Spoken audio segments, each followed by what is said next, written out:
Hey, salut tout le monde, c'est Franzy Stark et bienvenue sur ma chaîne. Aujourd'hui, on se fait la review de l'épisode 3 de la saison 5 de My Hero Academia. Si tu n'as pas vu l'épisode, je te conseille fortement d'aller voir l'épisode avant de regarder ma review parce que c'est une review. C'est pas une review sans spoil, c'est une review avec spoil. N'oublie pas aussi que c'est mon avis subjectif, si j'aime ou que j'aime pas, voilà. J'essaye d'expliquer les choses à ma manière, comment je vois les choses. Et voilà, n'hésite pas aussi à venir dans les commentaires et à me dire, toi, comment tu vois les choses. Et on en discute, quoi, voilà. Bon, bref, un épisode en deux parties. On revient pour la première partie sur le One for All et le All for One. Et la deuxième partie, on passe au combat, enfin, le versus entre la classe A et la classe B de UA. Dans cette première partie, on voit donc les souvenirs du premier détenteur du One for All, donc vu par Deku. Vu par Izuku Midoriya. Donc on comprend bien encore une fois que c'est le All for One qui a donné les pouvoirs au premier détenteur pour qu'il ait le One for All. Enfin moi c'est ce que je comprends en tout cas. On nous remet encore une couche en nous disant que Izuku n'est seulement qu'à 20% mais qu'il a dépassé la singularité et de pas s'inquiéter, tout ira bien, Daijoubu, parce que les détenteurs sont avec lui, il n'est pas tout seul. Va comprendre pourquoi il dit ça. Nous souligne par contre le fait que Izuku a senti, quand il a touché la main du détenteur, du premier détenteur, il a senti au toucher, il a senti le premier détenteur, et aussi il a senti le fait que les autres détenteurs, les prédécesseurs plutôt, un regard sur lui et il se sent observé. Donc moi, quand on dit ça, j'ai l'impression qu'en fait, Izuku Midoriya est dans un autre, dans une autre dimension, dans notre espace-temps, peut-être. On parle d'écho, alors peut-être qu'il y a un système au niveau de l'espace-temps, peut-être qu'il y a un système au niveau de la dimension. Je ne sais pas, mais en tout cas, dès lors où il y a les sens qui sont utilisables, pour moi, c'est du réel. C'est pas un rêve, c'est pas juste un souvenir. C'est du réel. Il explique donc tout ça à All Might. All Might qui arrive, fait oui, je sais, moi aussi j'ai eu ça, mon maître m'a dit que c'était un écho, voilà, donc ne t'inquiète pas, voilà. Mais en fait, Izuku, il explique que il a vu le premier détenteur du One for All, il a vu le rêve, il a vu que il a senti le premier détenteur. Il a aussi parlé avec le premier détenteur l'a parlé, donc du coup, All Might il dit, en fait, j'ai pas senti exactement comme toi, moi j'ai senti ça comme un écho, c'est ce que mon maître me disait, un rêve quoi, moi j'ai pris ça comme un rêve. Toi t'as vraiment, quelque chose de plus physique avec les anciens détenteurs. All Might lui il comprend pas parce que lui ça lui est pas arrivé. À ce moment-là, Izuku, il lui dit, c'est peut-être, comment il dit ça? La singularité altérique. Bon, moi, ça ne parle pas de la singularité altérique, donc après, il développe, il lui dit, en fait, c'est peut-être que l'alter qu'il a, les alters en général, sont voués à évoluer de génération en génération. D'ailleurs, à ce moment-là, il montre des photos, il montre des passages de Todoroki, de la famille Todoroki, le père, le fils, machin, et à un moment donné, sur un des flashs, on voit trois enfants, la sœur, le frère, la Natsuo, la sœur, j'oublie à chaque fois son prénom, bref, et on voit une troisième personne avec les cheveux tout rouges. C'est pas Shoto Todoroki, les gars. Je sais pas c'est qui, mais c'est pas Shoto, à moins qu'ils sont trompés au niveau des couleurs. Non, c'est pas Shoto, c'est quelqu'un d'autre. Bref, donc Izuku explique que, effectivement, les alters peuvent évoluer de génération en génération à en perdre le contrôle. Voilà, et à ce moment-là, il nous montre Shoto à en perdre le contrôle. Bon, Shoto, il a pas trop perdu le contrôle de machin, au contraire, il restreint complètement son côté, il avait restreint complètement son côté feu, là, donc voilà. Mais si Izuku commence à perdre le contrôle de son alter, alors, s'il perd le contrôle et que les prédécesseurs, prennent le contrôle, à mon avis, ce sera pas dérangeant. Maintenant, s'il perd le contrôle et que ça se passe mal, on voit, à la fin, il est comme ça, il a pété une fenêtre, peut-être qu'il va faire des choses contre sa volonté. En tout cas, il y a un risque.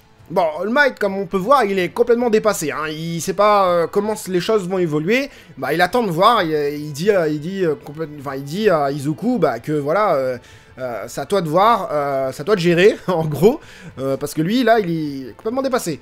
Il demande du coup s'il y avait d'autres choses qu'il y avait à dire, Et là, j'ai pas compris parce que Izuku, il lui dit oui, donc en fait, sur les 7 prédécesseurs, il y en avait 2 qui étaient indiscernables. Indiscernables, voilà, voilà, un côté dark, comme je vous l'expliquais la semaine dernière. Juste à côté, il y avait un autre où on distinguait bien sa silhouette, mais il était tout jeune, tout doré, machin. Les couleurs à la Franzy Star, quoi. C'est pas moi, les gars. Hein. Et à un moment donné, bah voilà, ce que j'ai pas compris, c'est que Izuku dit « Et vous, All Might ?» Oui, All Might, bah vous étiez flou.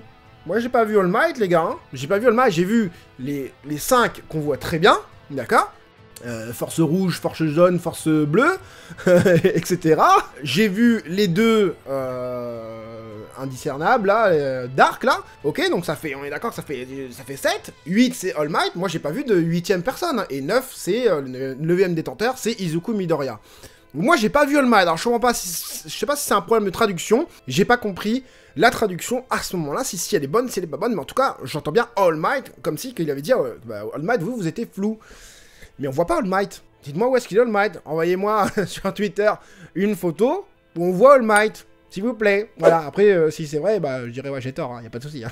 Mais je vois pas All Might, moi. Bref, donc du coup, All Might le rassure en lui disant, t'inquiète, en gros, Daijoubu, tu n'es pas seul.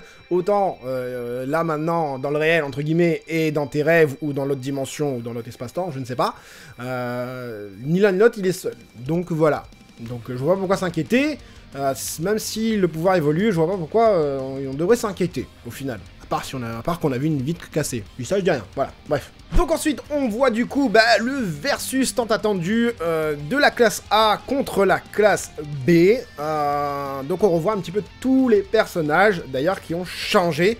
De saison. J'avais déjà remarqué parce que Izuku il avait le col roulé. Je dis bah, pourquoi il y a un col roulé lui? Et au final après bah ça se confirme. Ils ont bien changé de saison. On se rappelle du coup que Izuku Midoriya a les gants là et que généralement c'est lui qui change plus de tenue. Mais que là les gants, il y a plus d'applications, plus je pense d'options pour l'utilisation de ces gants. Il lui tarde de les utiliser. Et là, Ochako, elle repense à la gonzesse qui lui a fait les gants. Laisse tomber, voilà, elle est énervée, quoi. Elle est énervée, la petite Ochako. Et là, du coup, la classe B, elle arrive. Et encore une fois, le petit blond qui est en mode ouais, moi, c'est nous. On est la meilleure classe. On a eu de meilleurs résultats que vous. On progresse plus que vous, machin. Nanana, on va vous battre encore une fois. Bon, voilà, quoi. Lui, il se la pète, quoi. Il a un petit peu les chevilles qui gonflent. Et là, du coup, on a Mr. Aizawa qui arrive et qui présente un nouvel élève qui veut rentrer en filière héroïque. On l'a déjà vu lors du tournoi, je sais plus, j'allais dire tournoi inter-équipe, mais c'est pas ça du tout, si c'est ça. Bon, bref, le tournoi qu'il y a eu, qui était face du coup à Izuku Midoriya, Shinzo. Pas Shinzo Sasageyo, Shinzo tout court. Non, Shinzo, je sais plus quoi, bref. Et on le voit avec les mêmes bandelettes qu'Aizawa. Alors, est-ce que Aizawa va lui expliquer une petite technique avec les bandelettes? Il va pouvoir se défendre parce que je rappelle, ce gars-là, en fait, son pouvoir, c'est d'avoir le contrôle sur les gens qui le répondent. Donc il parle avec des gens, les gens le répondent et lui il a le contrôle dessus. Et les gens, ils ont plus le contrôle sur eux-mêmes. Mais c'est son seul pouvoir du coup. Alors du coup, est-ce que il va apprendre de nouvelles techniques avec les bandelettes de Aizawa? Ça peut être sympa. Et en plus de ça, il a un masque et on verra plus tard à quoi ce masque sert. Là, Izuku, il se souvient qu'en fait, du coup, il fait le rapprochement avec l'écho qu'il a eu précédemment dans l'épisode.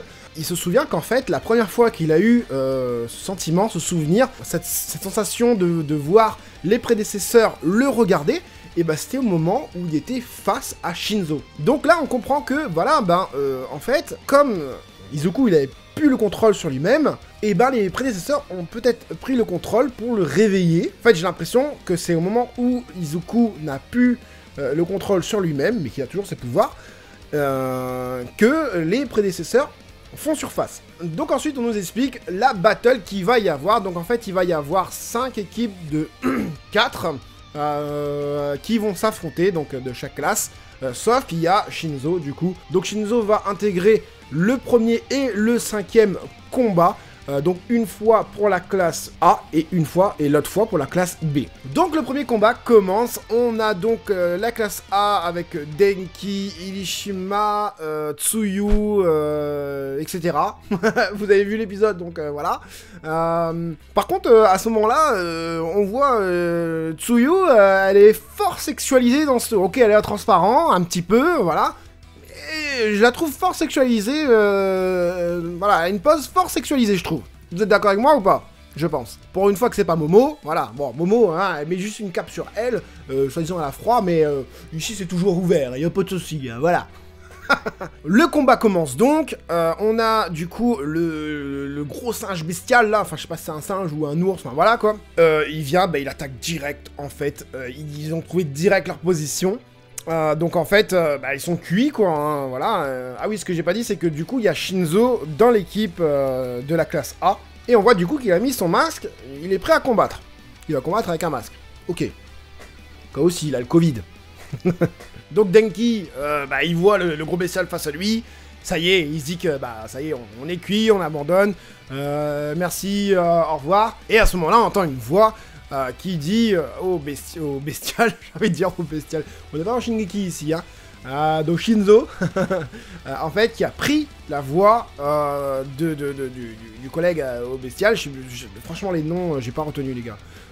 Ils sont tellement random ces deux-là, enfin voilà, pour l'instant en tout cas. Et on voit du coup bah, que son masque sert à retranscrire la voix de ses ennemis, ou de ses alliés, hein, peu importe, j'imagine. Mais en tout cas, il peut avoir n'importe quelle voix, donc avec le petit bouton là, il sait exactement sur quelle corde vocale il faut toucher, quelle corde vocale il a en plus à utiliser. Comme par hasard, enfin voilà, je sais pas combien de temps il s'est entraîné, mais en tout cas... Il arrive à trouver la tonalité, il arrive à trouver la teinte de voix, il arrive à trouver le grain de voix, rien qu'en tournant le petit molette là. Ok, d'accord, tu vas leur expliquer. Donc voilà, bon, voilà, bref. Et du coup, bah, il arrive à prendre, entre guillemets, possession bah, de la volonté du bestial là. Et du coup, bah, boum, éteint le mec. Donc voilà, Shinzo l'a maîtrisé en 2 temps, 3 mouvements. Donc voilà pour cette review, qu'est-ce que j'en ai pensé? La première partie était vraiment sympa, où on apprend des choses, on apprend une intrigue, du coup l'intrigue de Izuku, en disant bah on sait pas où est-ce que ça va aller, mais c'est une affaire à suivre quoi. Et après forcément bah, on nous montre un petit peu du coup les nouveaux pouvoirs entre guillemets de Shinzo, qui serviront j'imagine pour plus tard. Mais c'est pas ce qui me hype de ouf quoi, le versus classe A contre classe B, voilà quoi, hein, c'est pas non plus, voilà. C'est bien que ce soit en première partie de la saison, au moins, voilà, on nous remet dedans et puis voilà. Mais ce qui m'a le plus intéressé, j'imagine pour vous aussi, c'était vraiment bah, le fait d'avoir un peu plus d'informations, donc affaire à suivre. Voilà, voilà. J'espère que cette petite review vous aura fait plaisir. C'était Franzy Stark, à la prochaine.